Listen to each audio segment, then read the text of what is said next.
democracia, e por meio desse documento, agora vai ser norteado aqui algumas ações desenvolvidas em parceria com o Supremo Tribunal Federal, o governo federal e os governos estaduais, para que atos extremistas, como os que aconteceram aqui em Brasília, não se repitam em outras cidades, inclusive aí em Manaus. Nós temos uma entrevista com o governador Wilson Lima. Produção, me confirma aqui no ponto, por favor.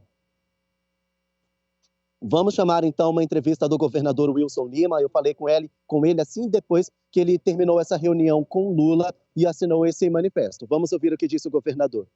Nós estamos com todas as nossas forças de segurança mobilizadas nesse sentido, já estamos tratando dessa questão lá da refinaria para que não haja a interrupção, e nós não vamos permitir que isso aconteça, da mesma forma que estamos atentos também às rodovias estaduais e aquilo que é de competência do governo do estado. Nós estamos de prontidão para que situações como essa, que ultrapassem os limites constitucionais, não atrapalhe a vida do cidadão e que, sobretudo, não fira a nossa Constituição, não fira o nosso processo democrático.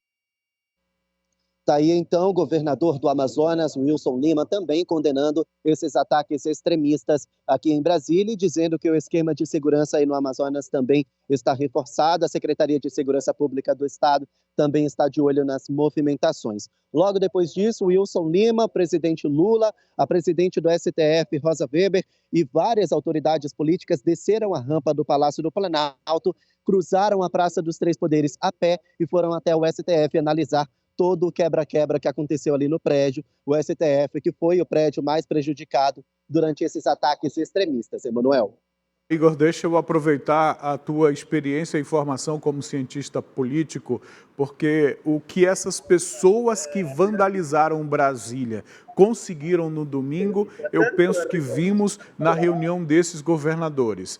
Era exatamente o que eles não queriam, o tiro que saiu ao contrário, porque é o seguinte: Luiz Inácio Lula da Silva recebe o apoio da comunidade internacional, presidentes de vários países, França, Estados Unidos, Canadá, União Europeia, se manifestando a favor de Luiz Inácio Lula da Silva. Aqui no Brasil, a gente vê inclusive Tarcísio de Freitas, e ontem acompanhando o Tarcísio de Freitas, que foi ministro de Bolsonaro, hoje governador de São Paulo, ele não citou Lula, mas citou o apoio, manifestou o apoio à República, nas palavras dele. Ou seja, Luiz Inácio sai fortalecido de tudo isso. É a impressão que eu tenho, é isso mesmo, Igor? Exatamente. A impressão que o presidente Lula passou é de que ele é um líder forte, um líder que consegue mobilização política e que realmente ele conseguiu reunir parlamentares e políticos de direita e até mesmo de esquerda a favor dele, dos atos dele, da intervenção federal e contra esses atos considerados extremistas e antidemocráticos. Inclusive, o presidente dos Estados Unidos, Joe Biden, ligou ontem à noite para Lula, condenando esses ataques e manifestando apoio.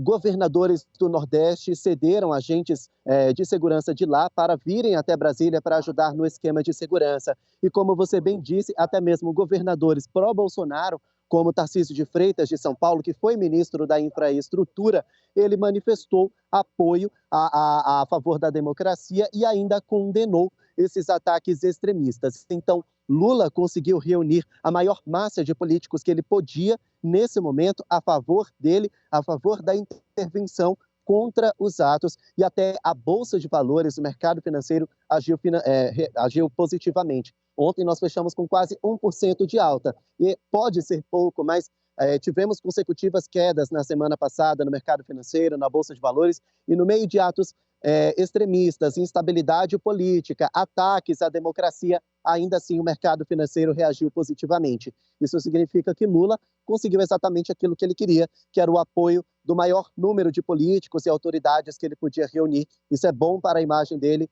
e também pode até ser bom para o Brasil no cenário internacional, onde essa instabilidade começa a perder um pouquinho de força e os políticos brasileiros, governadores, presidentes e ministros, eles conseguem se unir frente a esses ataques, contra esses ataques antidemocráticos. Então, realmente, Lula sai fortalecido, Emanuel.